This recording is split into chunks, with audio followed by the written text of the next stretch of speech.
Bienvenidos a Conviva Norte, es la cuarta charla de la serie Iglesia Expansiva. Y si has perdido alguna de las charlas anteriores, puedes verlas y ponerte al día en www.convivanorte.com. Ahí están todas nuestras charlas y vas a poder ponerte al día, ¿listo? Para que no pierdas ninguna de esas charlas si estés o te sientas perdido. Retomamos el estudio de los Hechos en una serie básicamente a partir de la muerte de Esteban. Y hemos visto que después de su muerte, la iglesia se multiplicó. Contrario a lo que muchos pensaban y sentían en el contexto en el que ocurrieron estas cosas, la iglesia nunca se dividió. Lo que hizo Dios fue multiplicarla. Y de esa manera nosotros entendemos que la iglesia empezó a expandirse de manera especial. Y cada vez eran más las personas a las cuales la iglesia llegaba. Comenzamos entonces con la muerte de Esteban, quien estuvo dispuesto a dar su propia vida por el Evangelio. Y notan después la Biblia en quién centra la atención después de Esteban. Antes de que aparezca Pablo, la persona que sobresale es Felipe. ¿Recuerdan ustedes dónde fue Felipe? Fue a Samaria. Y otros tantos creyentes fueron a pueblos que estaban muy cerca y que hacían parte de toda esa región, Judea y Samaria. Y también dijimos que no es que ellos simplemente dijeron vamos a ir a esos pueblos, sino que Dios tuvo que hacer algo para que su mandamiento se cumpliera. Así que no es casualidad que ellos, después de la muerte de Esteban, fueron a Judea y Samaria. Y con Pablo vamos a notar que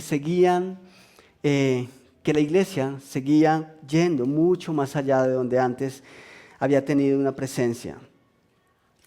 Entonces viene Esteban, luego Felipe, y después, de una manera muy significativa, vamos a notar que el Evangelio ya no estaba solo en Jerusalén. Y hace 8 días nosotros terminamos con Felipe en Samaria, y muchas personas convertidas. ¿Y recuerdan ustedes quién estaba más en Samaria? ¿Quién fue a visitarlos? Pedro y quién más. Y Juan, ¿cierto? ¿Por qué los estaban visitando? ¿Ustedes recuerdan? Por lo que estaba ocurriendo, ¿cierto? Cuando ellos se enteraron, estando en Jerusalén, cuando se enteraron lo que estaba ocurriendo en Samaria, ellos viajaron y oraron y vieron y respaldaron el trabajo que Felipe ya se encontraba haciendo. En Hechos capítulo 8, versículos 1 dice que aquel día, es decir, cuando murió Esteban, se desató una gran persecución contra la iglesia en Jerusalén y todos, excepto ¿quiénes? Los apóstoles se dispersaron por las regiones de Judea y Samaria. Interesante. ¿Por qué razón estaban allí ahora? ¿Y por qué razón no habían ido antes? ¿Por qué razón se quedaron en Jerusalén? La razón por la que ahora estaban allá en Samaria es porque el primer alcance misionero había comenzado y estaba dando muchísimo fruto. La razón por la que Pedro y Juan viajaron hasta Samaria es porque allá se estaba formando realmente una iglesia. Habían muchas personas que habían creído y que estaban llegando a los pies de Cristo. De alguna manera esto era no solamente un respaldo de la iglesia, Felipe, sino que Cristo les estaba recordando de la cosecha que había estado lista, de la cosecha que antes les había hablado y que tal vez ellos ni siquiera habían entendido muy bien. En una ocasión Jesús les dice, miren la cosecha, está lista. ¿Y qué les dice? Pidan al Dios, rueguen al amo de la cosecha para que envíe obreros. Y yo calculo que en esa ocasión ellos estaban preguntándose quién será. ¿Y quiénes fueron? Ellos. Y vamos a estar hablando un poquitico más de eso el próximo domingo. Pero esa era la razón por la que ellos ahora estaban allá. Y ellos llevarían el mensaje a la iglesia en Jerusalén y ésta se convertiría en el centro de operaciones. Vamos a notar que muchos de los viajes misioneros que se hicieron y muchas de las personas que viajaron a otros a otros pueblos y a otras ciudades a llevar la palabra, partieron de Jerusalén.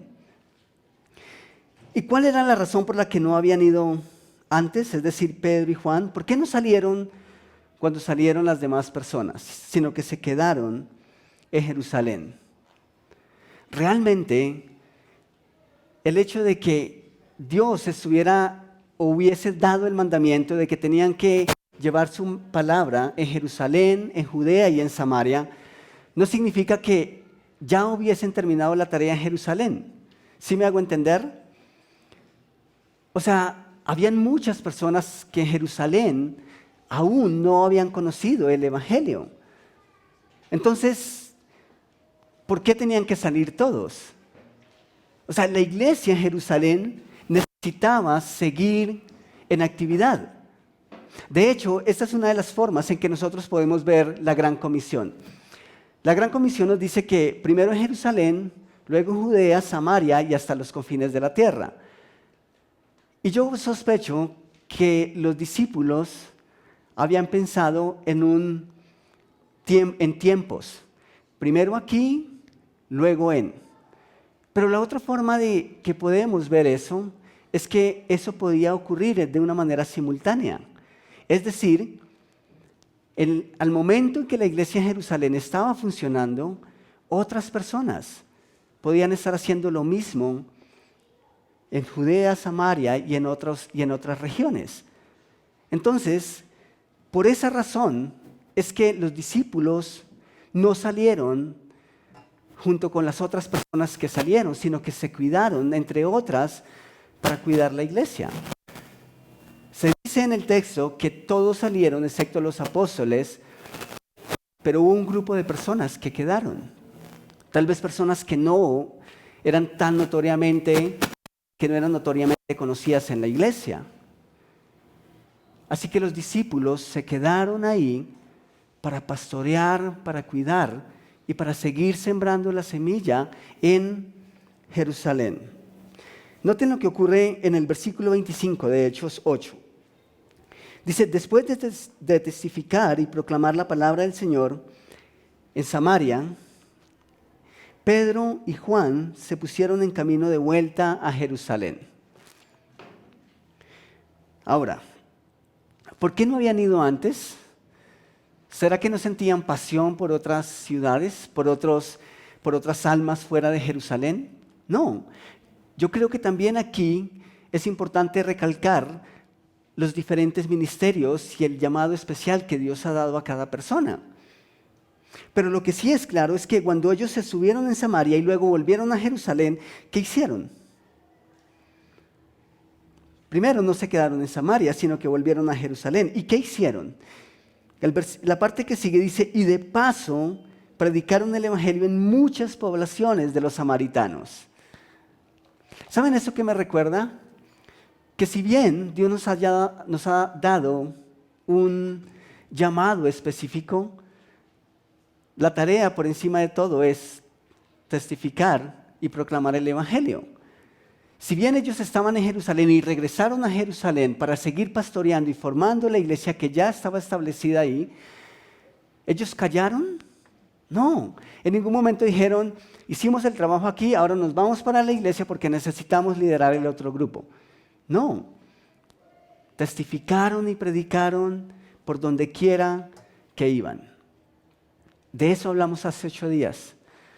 El mundo es nuestro auditorio. Cada persona que Dios coloca en nuestro camino es un posible creyente. Nosotros no sabemos si sí o no, pero necesitamos hacer el trabajo. Y eso fue exactamente lo que Pedro y Juan hicieron. Ya fuera en Jerusalén o fuera de ella, ellos tenían su propósito claro, predicar el Evangelio. Eso era lo que Dios les había pedido que hicieran. Pero estando en Jerusalén, mantendrían las cosas en orden. Se necesitaba una iglesia sólida, una iglesia que dirigiera a los demás líderes que en algún momento saldrían. Y es en Jerusalén de donde ellos partirían a muchos viajes después, a mirar, a consolidar, a dar ánimo a las diferentes iglesias. Entonces aquí vemos claro que el Evangelio ha llegado a Judea, a Samaria, y con la conversión de Pablo, vamos a darnos cuenta que va a llegar hasta los confines de la tierra. O sea, el movimiento misionero puesto en marcha al 100%. Con la iglesia en Jerusalén, de hecho, cada vez estaba más sólida, y ese fue el centro de operaciones. Leemos en Hechos, versículos 14 y 15, dice que cuando los apóstoles que estaban en Jerusalén se enteraron de que los samaritanos habían aceptado la palabra de Dios, les enviaron a Pedro y a Juan. ¿Quién envió? La iglesia en Jerusalén. Estos, al llegar, oraron por ellos para que recibieran el Espíritu Santo. Entonces ya se dio en Jerusalén. Algunas personas habían llegado a Judea, y en el caso de Felipe era notorio lo que el Evangelio estaba logrando en Samaria. Jerusalén, Judea, Samaria. Y en el capítulo 9 de Hechos, versículo 31, noten lo que estaba ocurriendo. Dice, mientras tanto, la iglesia disfrutaba de paz a la vez que se consolidaba. O sea, ya no era en Jerusalén, sino en toda Judea, Galilea y Samaria, pues vivía en el temor del Señor e iba creciendo en número, fortalecida por el Espíritu Santo. Eso es una buena noticia. Ahora, eso último vale la pena enfocarlo. Dice que la iglesia iba creciendo en número y se fortalecía en el Espíritu Santo. Nosotros muchas veces hemos dicho, lo que importa es la calidad, ¿cierto? Así que nos enfocamos en nosotros mismos, todos los estudios están dirigidos a nosotros mismos, a la iglesia, porque mejor es calidad que cantidad, ¿cierto? Y eso nosotros lo compartimos y tiene sentido. Pero una cosa tiene que llevar a la otra. Y era justo lo que estaba ocurriendo con la primera iglesia. Crecía en número, ¿por qué? Porque era fortalecida por el Espíritu Santo. O sea, si nosotros hacemos el trabajo, si lo hacemos con la pasión con que Dios nos llama a hacerlo, con que Jesús nos ha llamado a hacerlo, seguramente no vamos a tener solo calidad, sino que la calidad, por naturaleza, tiene que conllevar números. Y eso es lo que estaba ocurriendo aquí. ¿Qué de los confines de la tierra? Con la conversión de Pablo, eso iba a ocurrir. ¿Y qué dijo Dios acerca de Pablo en capítulo 9 de Hechos, versículo 15? Dios dijo acerca de Pablo, este hombre es mi instrumento escogido para dar a conocer mi nombre tanto en las naciones y a sus reyes como al pueblo de Israel. ¿Quién llama? Dios. Y vamos a notar la responsabilidad de la iglesia que Dios le ha asignado. Y Pablo es el más indicado para recordarnos la forma que debemos o que la iglesia debe operar cuando Dios llama. Vamos a ir un poco más adelante a Romanos, capítulo 10, versículos 11 al 15. Dice el versículo 11, la Escritura dice, todo aquel que en Él cree no será defraudado. ¿Quiénes son todos aquellos? Todo aquel que en Él cree. Todos. Nos incluye también a nosotros, ¿cierto? ¿Y qué dice la palabra que nosotros debemos creer a la hora de ir a comunicar el mensaje? Que su palabra nunca vuelve vacía, ¿cierto? Y que su evangelio es poder. Así que nosotros también cabemos ahí, no por el hecho de que ya creímos en Jesús para salvación. Ahora necesitamos creer que su evangelio tiene poder para convertir a tantos más. La Escritura dice, todo aquel que en Él cree no será defraudado, porque no hay diferencia entre judío y griego, pues el mismo que es Señor de todos es rico para con todos los que lo invocan, ya que todo aquel que invocar el nombre del Señor será salvo. Pero noten lo que Pablo escribe a continuación. ¿Cómo, pues, invocarán a aquel en el cual no han creído? ¿Y por qué no han creído? ¿Cómo creerán en aquel de quien no han oído? ¿Y cómo oirán sin haber quien les predique? ¿Y cómo predicarán si no son enviados? Como está escrito, cuán hermosos son los pies de los que anuncian la paz, de los que anuncian las buenas nuevas. Hay tres pautas aquí que son muy, muy importantes. En el versículo 15 del texto que acabamos de leer, dice, ¿y quién predicará sin ser enviado? O sea, alguien debe enviar, ¿cierto? ¿Quién envía? Dios llama personas al ministerio. Pero ¿de quién es la responsabilidad de enviarlos? La iglesia debe enviarlos. Dios nos llamó a cada uno de nosotros y nos dio un papel específico en su obra. Algunos tal vez han dicho, bueno, yo no siento que debo ir a las misiones o a otra cultura, pero eso no significa que Dios te haya dado una responsabilidad en su obra. Dios llama y la iglesia tiene la responsabilidad de enviar. Ahora, no estoy diciendo que si la iglesia no envía, entonces no hay misioneros o que Dios no puede utilizar o usar otros métodos. Lo que sí estoy diciendo es que Dios le ha dado parte esencial a la iglesia en este asunto. La iglesia es la que debe enviar a aquellos que están listos para ir. Pero eso no ocurre si cada uno de nosotros no está realmente comprometido con Cristo, con su evangelio y con el mundo que aún no le conoce. Si nosotros no nos preocupamos por ellos, pues primero no vamos a preguntarle a Dios si nosotros somos los indicados para ir, si nos está llamando y nos ha dado esa responsabilidad específica. Menos vamos a decir, bueno, pues hay unas familias que sí fueron, pero yo imagino que ya hay suficientes iglesias que están apoyando. Entonces, bueno, pues que lo hagan ellos. Eso no es lo que Dios espera de nosotros. ¿Recuerdan que estamos hablando de una frase que es como el ápice de esta serie?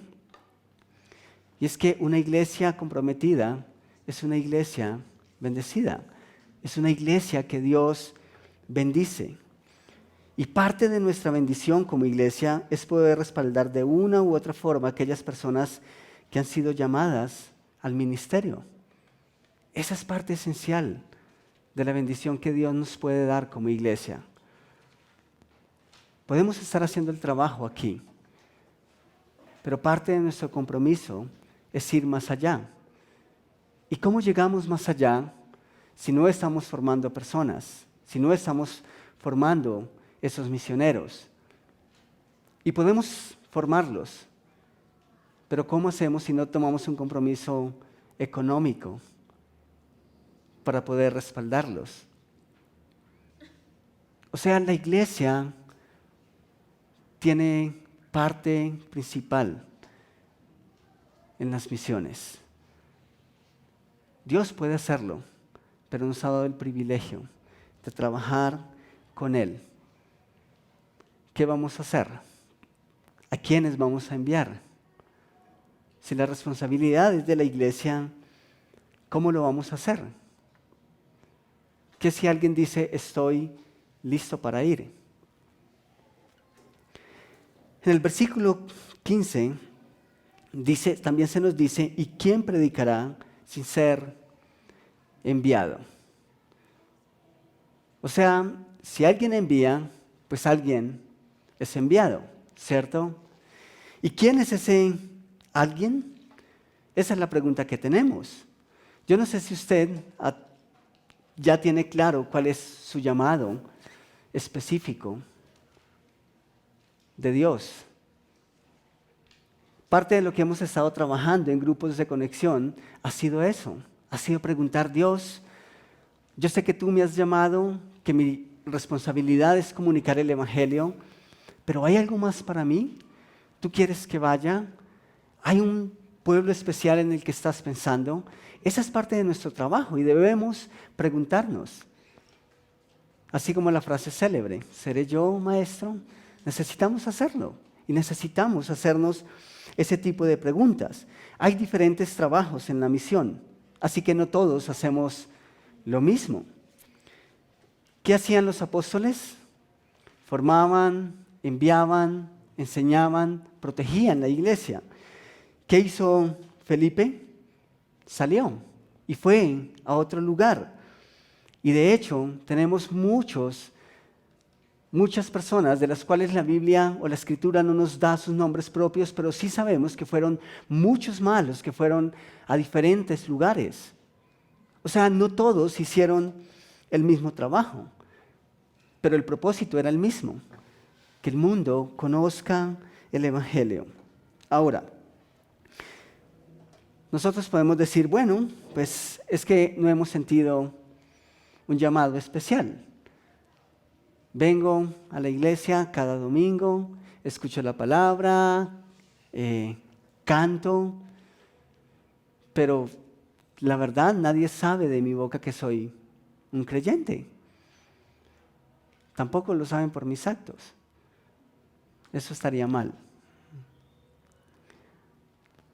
Pero el punto es que nosotros necesitamos preguntarle a Dios, ¿cuál es tu llamado especial para mi vida? ¿Me has llamado a ser una persona que apoya a la iglesia? ¿Me has llamado a ser alguien que va a ser enviado y que espera ser enviado?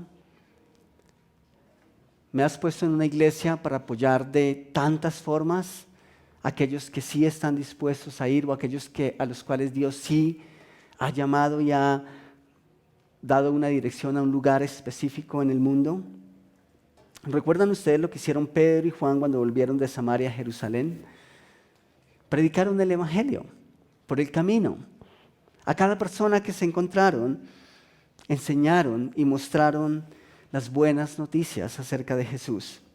¿Saben, iglesia? Todos los creyentes y cada uno de nosotros aquí presentes hemos sido llamados a testificar y proclamar el Evangelio. No importa cómo ni dónde, esa es nuestra responsabilidad. ¿Cómo? Es lo que vamos a estar tratando de desarrollar dentro de la próxima charla, ¿sí? Sabemos que tenemos una tarea. ¿Cómo la vamos a desarrollar? Trataremos de contestar esa pregunta el próximo domingo. Pero por ahora, quiero volver al texto en Romanos. Romanos 10, versículos 13 al 15. No tenemos que ir más allá. Seguramente, como lo hemos hablado en esta serie, tenemos mucha gente a nuestro alrededor. Pero quiero que escuchemos nuevamente las palabras del apóstol Pablo. Dice, ¿cómo pues invocarán a aquel en el cual no han creído? ¿Y cómo creerán a aquel de quien no han oído? ¿Y cómo irán sin haber quien les predique? ¿Y cómo predicarán si no son enviados? Como está escrito, cuán hermosos son los pies de los que anuncian la paz, de los que anuncian buenas nuevas. Esto es romanticismo puro y es amor divino. Amor divino por aquellos que aún no han experimentado su salvación. Aquí Pablo emplea un lenguaje retórico, una serie de preguntas que sugieren una respuesta. ¿Cómo invocarán? ¿Cómo creerán? ¿Cómo oirán? ¿Cómo predicarán? ¿Quién les enviará? Y son preguntas retóricas por cuanto no necesariamente esperan por una respuesta, sino que Pablo presupone la respuesta. De hecho, Pablo no da respuesta a esas preguntas.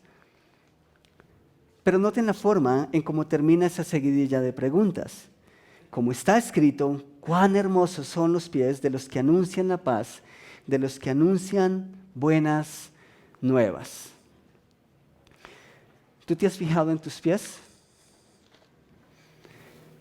¿Alguna vez has dicho que tus pies son hermosos? ¿O alguien te ha dicho que tus pies son hermosos? Tal vez la última vez que fuiste a un matrimonio o a una celebración especial, ¿cierto? ¿Cuándo fue la última vez que recibiste un halago? ¿Sí los halagan? ¿Sí? ¿Les gusta? ¿Les gusta recibir elogios? ¿A quién le hace mal un halago? Está bien, ¿cierto? Pero ¿qué halagamos nosotros? ¿Nosotros qué elogiamos? Un peinado, unos ojos hermosos, una forma de ser, un color de uñas, tal vez un vestido que resalta una figura. Nosotros elogiamos ese tipo de cosas y es genial cuando lo recibimos. También es genial cuando podemos halagar a alguien, ¿cierto? Porque entendemos que esas cosas hacen bien y que nos animan. Pero ¿notan lo que Dios ve? ¿Y notan lo que Dios exalta? ¿Por qué lo hace? ¿Porque los pies son hermosos? Yo no creo que sea necesariamente por eso. Ahora, en nuestro tiempo, eso puede llegar a ser posible. Yo he visto muchos pies bonitos. Existen spa, una serie de tecnologías para que los pies luzcan hermosos. Pero ¿ustedes imaginan eso mismo en los tiempos antiguos? Cuando los medios de transporte no eran los que tenemos ahora, los caminos eran tremendamente largos. Las distancias que los profetas y los discípulos y los primeros creyentes recorrieron fueron largas distancias. ¿Y cómo eran los caminos? Destapados, polvorientos. ¿Y cómo era el calzado? Era descubierto. Realmente eran sandalias lo que usaban. Ustedes pueden imaginar que después de una caminata de esas, tú recibes a alguien en casa y de buenas a primeras quieres exaltar sus pies y la belleza de sus pies. Yo creo que eso no daba. Yo creo que eso no alcanzaba. Pero ustedes se imaginan una persona ver llegar, ver de lejos a alguien que se acerca y pensar en que por mucho tiempo ha estado esperando por una buena noticia. Y esa persona sigue acercándose. Y cuando llega a la casa, trae una buena noticia que Dios envía directamente para ti. Cuán hermosos son los pies de los que anuncian las buenas nuevas, las buenas de paz, las noticias de salvación. Uno de los problemas que nosotros encontramos en la actualidad para ir a otros lugares es que los tiquetes son caros, ¿cierto? Esa es una de las grandes dificultades que tenemos. Pero ¿saben por qué esos pies son hermosos? Porque comunican sacrificio. ¿Ustedes se imaginan después de caminar días esos pies cómo se notaban? ¿Cómo se veían? Realmente comunicaban pasión. Realmente comunicaban sacrificio. Realmente comunicaban una buena noticia. Nadie más lo haría.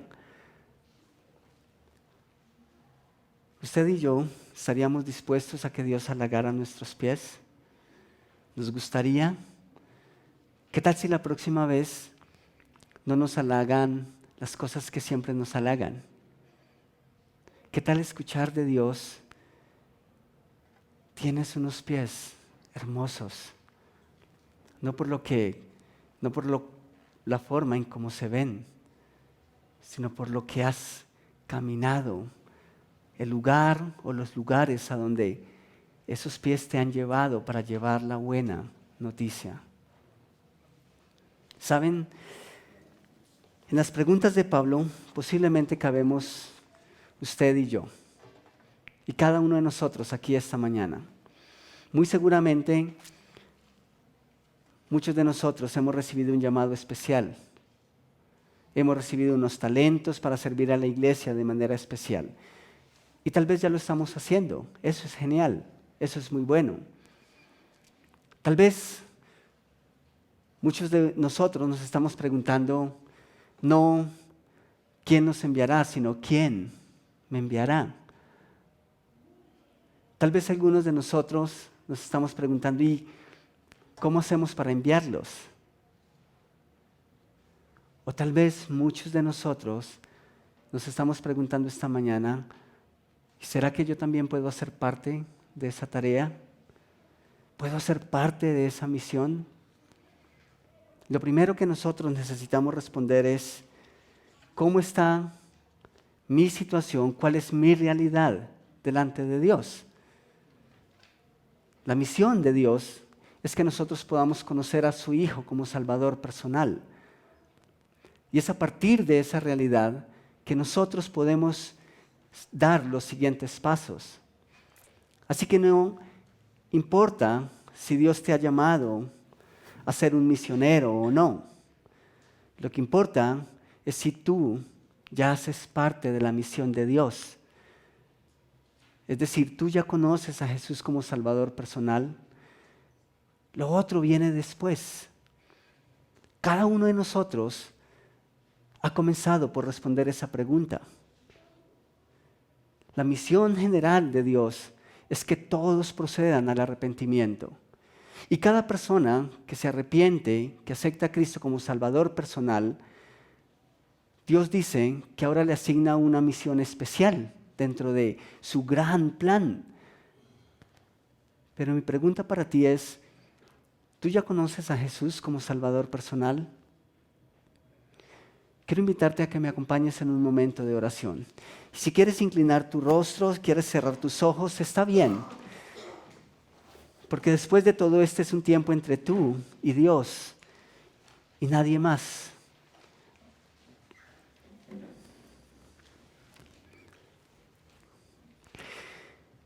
¿Cómo oirán sin haber quien les predique? Si tú estás aquí esta mañana, creo que la iglesia ha hecho un trabajo contigo. Y yo espero que Dios esté tocando tu corazón. Porque ya has oído esta mañana. Y aún tienes la oportunidad de hacer las preguntas. Porque hay gente esta mañana preparada y con un corazón dispuesto a guiarte a través de la Escritura, si es que tú quieres dar ese paso esta mañana. Pero tú ya has oído. Esa es la buena noticia. Ahora yo te hago la otra pregunta. ¿Crees? Si tú esta mañana quieres dar ese paso, solo te voy a pedir que levantes tu mano. Y con tu mano levantada, alguien se va a acercar y te va a explicar a través de la Escritura lo que Dios espera que tú escuches y creas para que tengas el regalo de la salvación. ¿Hay alguien esta mañana? Alguien que dice, yo nunca he tomado esa decisión en mi vida, no recuerdo un momento en el que haya confesado mis pecados a Jesús y que Él haya entrado en mi corazón y hayamos comenzado una relación. ¿Hay alguien? Levanta la mano.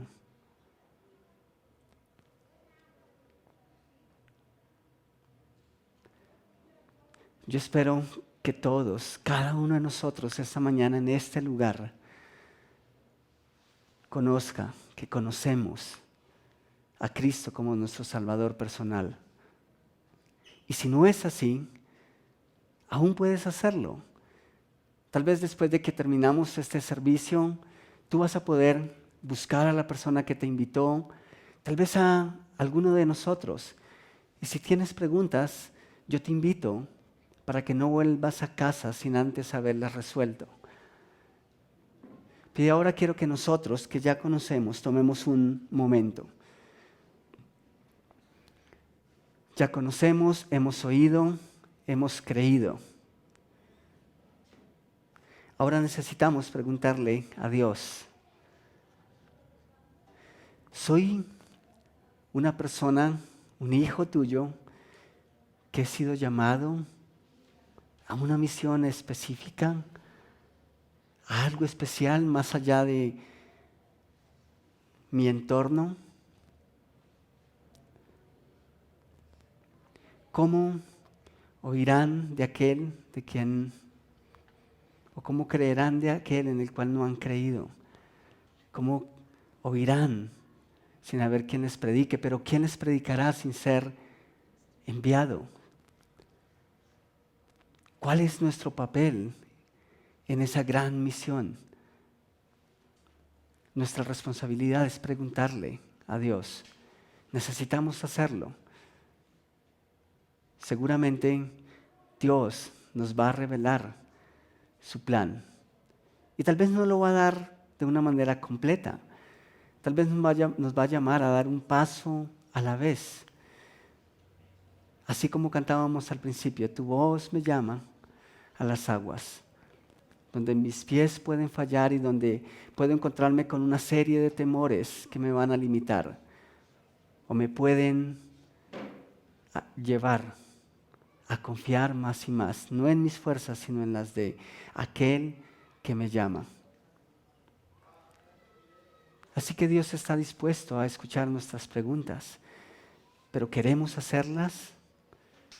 Es más, quizá algunos de nosotros ya las conocemos y conocemos las respuestas, pero ¿estamos dispuestos a dar el paso? Padre, tengo en mi mente tantas personas esta mañana que han sido de bendición para mi vida y han sido de bendición por cuanto fueron donde yo estaba. Si ellos no van, si no hay una iglesia que los envía, seguramente o no te conocería, o tal vez en tu amor y misericordia te habría conocido a través de otras personas. Y ese es tu plan, pero nuestro plan o nuestro propósito y nuestro llamado es que te obedecemos y vamos. Si es que hemos escuchado tu palabra y entendido tu mensaje. Así que yo te alabo y te agradezco por cada una de esas personas. Pero Rey, queremos ser de esas personas. Queremos ser una iglesia que envía. Queremos y soñamos con el momento en el que de nuestra iglesia salen Felipes, salen Pablo, salen tantas personas a diferentes lugares del mundo. Queremos ser ese tipo de iglesia comprometida, que es bendecida por cuanto hace su trabajo más allá de su Jerusalén. Y yo te ruego por aquellos, Señor, que están tratando de entender y que te están preguntando y que aún no tienen una respuesta. Padre, yo te ruego que tú les hagas entender y que ellos puedan creer y que puedan dar el paso. Obra, sigue obrando en nuestras vidas, Señor. Nosotros queremos ser obedientes. Así que sigue hablando y sigue dando tu dirección, la dirección que es correcta para ti, no para nosotros. Y gracias, Rey, por habernos dado el privilegio de meditar en tu palabra una vez más. Te ruego que esta semana nosotros podamos recordar y que podamos pasar un buen tiempo contigo, hablando de cuál es nuestro papel, de cuál es nuestro llamado específico, Señor. En el nombre de tu Hijo, amén.